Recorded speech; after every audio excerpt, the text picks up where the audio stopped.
റോമാക്കാർക്ക് എഴുതിയ ലേഖനം 8-ാം അധ്യായം 27-ാം വാക്യത്തിൻ്റെ 2-ാം ഭാഗം നമ്മൾ വായിക്കുന്നു. ആത്മാവ് ദൈവഹിതമനുസരിച്ചാണ് വിശുദ്ധർക്ക് വേണ്ടി മാധ്യസ്ഥ്യം വഹിക്കുന്നത്.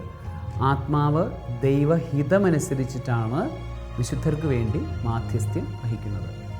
പരിശുദ്ധാത്മാവ്, നമ്മൾ പ്രാർത്ഥിക്കാൻ തുടങ്ങുമ്പോൾ പരിശുദ്ധാത്മാവാണ് നമുക്ക് വേണ്ടി നമ്മളുടെ ഉള്ളിൽ ഇരുന്നു കൊണ്ട് പ്രാർത്ഥിക്കുന്നത്.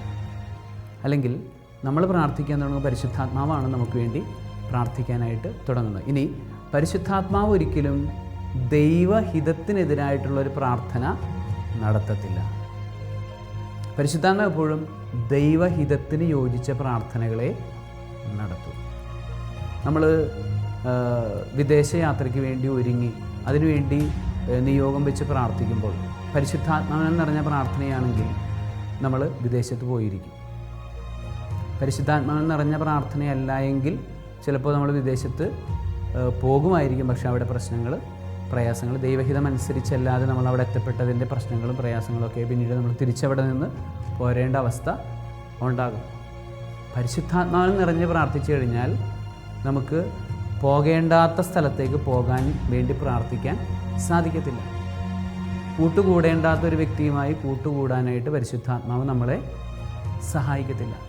പരിശുദ്ധാത്മാവ് ഇപ്പോൾ കുഞ്ഞുനാൾ മുതലേ പരിശുദ്ധാത്മാവ് എന്ന് പറഞ്ഞൊരു വ്യക്തിയാണെങ്കിൽ പരിശുദ്ധാത്മാവ് എപ്പോഴും നമ്മളെ കൂട്ടുചേർക്കുന്നത് അത്തരത്തിലുള്ള വ്യക്തികളുമായിട്ട് മാത്രം, അത്തരത്തിലുള്ള സ്ഥലങ്ങളിലേക്ക് മാത്രം പോകാനായിട്ടായിരിക്കും പരിശുദ്ധാത്മാവ് നമ്മളെ സഹായിക്കുന്നത്. അല്ലാതെ എല്ലാറ്റിനെയും അവിടെ നിന്ന് മാറ്റി നിർത്തുകയില്ല. നമ്മളെ അവിടെ നിന്ന് മാറ്റി നിർത്തുന്ന അനുഭവമുണ്ട്. നമുക്ക് ഇഷ്ടമുള്ളിടത്ത് പോവുക, അവിടെയുള്ള ബാക്കിയുള്ളവരെല്ലാം അടിച്ച് പുറത്താക്കുകയല്ല ചെയ്യുന്നത്.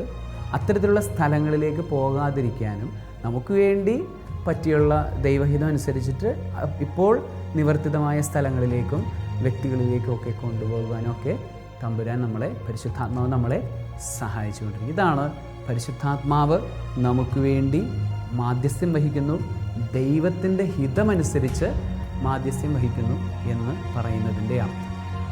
പ്രിയപ്പെട്ട സഹോദരങ്ങളെ, ആ ദൈവഹിതമനുസരിച്ചിട്ടുള്ള ആ പ്രാർത്ഥന ലഭിക്കാൻ വേണ്ടി നമുക്ക് പ്രാർത്ഥിക്കാം. പരിശുദ്ധാത്മാവിനോട് ചേർന്ന് പ്രാർത്ഥിക്കാൻ പഠിച്ചു കഴിഞ്ഞാൽ പിന്നെ നമുക്ക് ദൈവഹിതത്തിന് വിരുദ്ധമായി പ്രാർത്ഥിക്കാനേ പറ്റത്തില്ല, പ്രാർത്ഥിക്കാൻ തോന്നത്തില്ല.